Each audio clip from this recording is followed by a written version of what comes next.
আলহামদুলিল্লাহ, আল্লাহ তাআলার ফজল ও করমে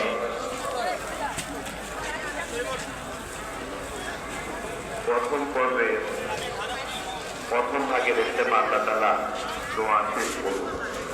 ইনশাআল্লাহ আগামী 4 বছর দ্বিতীয় ভাগের ইস্তেমা শুরু হবে। এজন্য প্রত্যেক চিন্তার জিম্মাদার সাথীগণ মেহরবানি করে চিন্তার ভিতরে যে সকল আবর্জনা রয়েছে সেগুলিকে ব্যাগ সহ রাস্তার পাশে নিয়ে গেলে ভালো হয়। ইনশাআল্লাহ সাফাই জামাতের সাথী ভাইয়েরা সেগুলো বাইরে নিয়ে যাওয়ার ইন্তজাম করবেন। ইজতেমা ময়দানের চারিপাশে প্রায় 55টি পাহারা জামাত রয়েছে। এ সকল জামাত ইনশাআল্লাহ আগামী বৃহস্পতিবার বাদ মাগরিব পর্যন্ত ইনশাআল্লাহ নিজ নিজ জায়গায় থাকবে। আসসালামু আলাইকুম। ময়দানের প্যান্ডেলের ভিতরে সকল প্রকার বেচা কেনা মানা। আপনাদের নিজস্ব সামিয়ানা যেগুলো নিয়েছে সেগুলোকে সাবধানতার সাথে খুলবো, যাতে করে আমাদের এবং মাইকের তার সঠিকভাবে থাকে। ময়দানের ভিতর মেহরবানি করে বাস ট্রাক না ঢুকায়। বাস ট্রাক অবশ্যই নির্ধারিত পার্কিং এর জায়গায় রাখবো। পাহারার জামাতগুলো ইজতেমাই সামানার পাহারাদারি করবে। বিশেষ করে যে সমস্ত আটটা পন্টুন আছে এই পন্টুনগুলা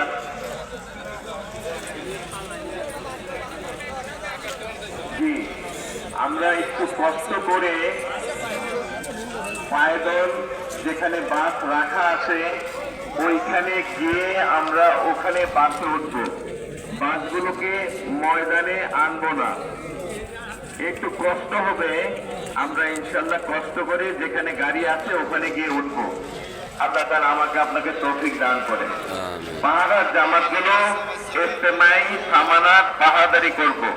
পন্টুনের দোনো পাশে পশ্চিম এবং পূর্ব পাশে পাহাড়ার জামাতগুলো এই সামানাগুলার হেফাজত করার চেষ্টা করবো ইনশাআল্লাহ। আল্লাহ তাআলা আমাকে আপনাকে আমাল করার তৌফিক দান করে। আরেকটা হলো ভাই, আমাদের 9টা রিজার্ভ জামাত, ইনাদেরকে আজকে যে জামাত বানিয়ে দেওয়া হলো, ইনারা বিভিন্ন জোন ওয়ারি চলে গিয়ে আবর্জনাগুলোকে রাস্তার পাশে আনার জন্য ঠিকঠাক সাথীদের সহায়তা গ্রহণ করি। এবং আমাদের যে সমস্ত পাহাড়ের জামাত রয়েছে 55টা, ওনাদের আশেপাশের এলাকা ওনারা ইনশাআল্লাহ সাফাই করে একটা নির্দিষ্ট জায়গায় রাখি, যাতে করে আমাদের সাফাই জামাতের সাথী ভাইরা ওখান থেকে জিনিসগুলো সাফাই করতে পারে। আলহামদুলিল্লাহ, আপনাদের সম্মিলিত প্রচেষ্টার কারণে গত 3 দিন ময়দান অনেক সাফ সুতরা ছিল। আজকের দিনটা শেষ দিন, আমরা তো চলেই যাওয়ার আগে এই বিষয়ে একটু ধ্যান দিলে ভালো হয়। দ্বিতীয় হলো, সাথীদের সাথে পরামর্শ করে আমরা যত জলদি ময়দান ত্যাগ করা সম্ভব ময়দান ত্যাগ করলে বড়ই ভালো হয়।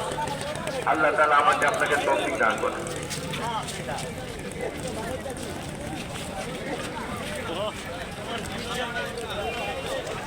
আবার রাত্রে আবার এটা আবার না না তোমার পরিচিত লোক আছে ভিতরে কোন জায়গায় এটা